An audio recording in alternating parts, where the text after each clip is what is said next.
Shalom, damai di hati, saudara terkasih jemaat Gemim Gloria, Jakarta Selatan dan para simpatisan. Pagi ini kita akan memulai dengan tugas dan pekerjaan kita di sepanjang hari ini. Namun terlebih dahulu kita awali semua dengan membaca firman Tuhan, bahkan merenungkannya. Sebelumnya kita berdoa. Ya Tuhan, Bapa di surga, kami sungguh mengucap syukur oleh kasih dan karunia Tuhan, penyertaan Tuhan di sepanjang malam yang telah lewat. Dan pagi hari ini Engkau telah membangunkan kami dengan tubuh yang sehat, nafas kehidupan yang baru, hari yang baru. Terima kasih Tuhan. Kami akan membaca dan merenungkan firman-Mu. Biarlah Roh Kudus-Mu Tuhan yang akan memampukan kami sehingga kami boleh merenungkan dan mengerti akan firman-Mu. Terima kasih Bapa. Inilah doa kami, di dalam nama Tuhan Yesus kami berdoa. Amin. Pembacaan firman Tuhan untuk hari ini tanggal 17 Maret 2023 hari Jumat, berdasarkan renungan harian keluarga. Terdapat dalam Lukas 22 ayat 35 sampai 36. Beginilah firman Tuhan. Lalu ia berkata kepada mereka, ketika aku mengutus kamu dengan tiada membawa pundi-pundi, bekal dan kasut, adakah kamu kekurangan apa-apa? Ayat 36, jawab mereka, suatu pun tidak. Katanya kepada mereka, tetapi sekarang ini siapa yang mempunyai pundi-pundi, hendaklah ia membawanya. Demikian juga yang mempunyai bekal, dan siapa yang tidak mempunyainya, hendaklah ia menjual jubahnya dan membeli pedang. Demikianlah firman Tuhan. Tema renungan di hari ini,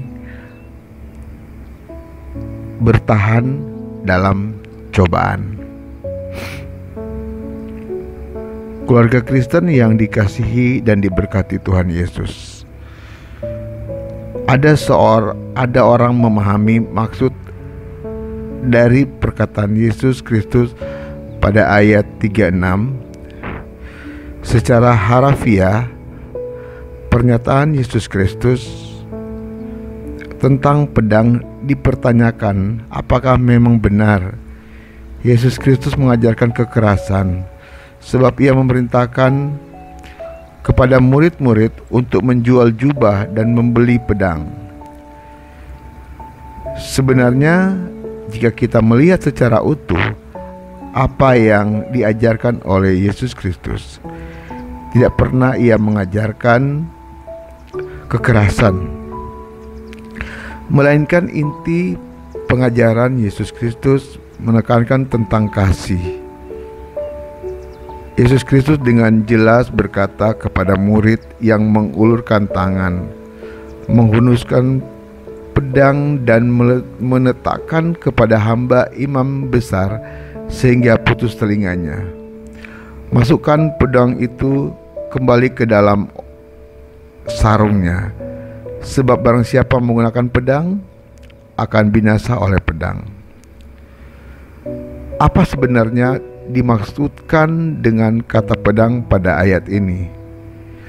Terlebih dahulu harus kita pahami, selagi Yesus Kristus bersama dengan para murid dengan tiada membawa pundi-pundi, bekal dan kasut, mereka tidak kekurangan apapun. Dan sekarang waktu yang hampir tiba itu menghadapi penindasan. para murid harus bersiap siaga untuk mempertahankan diri. Persiapan untuk mempertahankan diri ini digambarkan sebagai membeli pedang. Keluarga Kristen yang dikasihi dan diberkati Tuhan Yesus, penindasan akan dialami oleh orang-orang percaya sebagaimana kata Yesus Kristus dalam Matius 10 ayat 16a. Aku mengutus kamu seperti domba ke tengah-tengah serigala. Selagi kita hidup, tantangan dan cobaan akan selalu ada. Tetapi Dia yang mengutus kita di dunia ini tidak akan membiarkan orang yang percaya padanya berjalan sendiri. Sebagaimana pengalaman hidup Simon Petrus dan para rasul-rasul lainnya.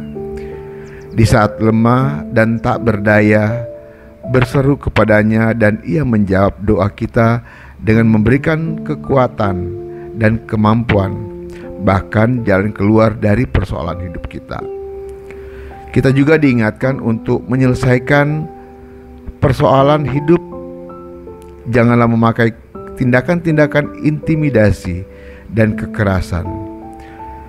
Selesaikanlah persoalan hidup itu dengan dasar kasih Yesus Kristus, sehingga kita juga menjadi pembawa damai dimanapun kita pergi dan berada. Amin. Kita berdoa. Ya Tuhan, mampukan kami untuk bertahan ketika ada dalam pencobaan. Sebab dengan hanya mengandalkan kekuatan sendiri, kami tidak akan mampu menjalaninya. Untuk itu, kuatkan dan teguhkan iman kami, terus sehingga kami senantiasa ada dalam pemeliharaanmu.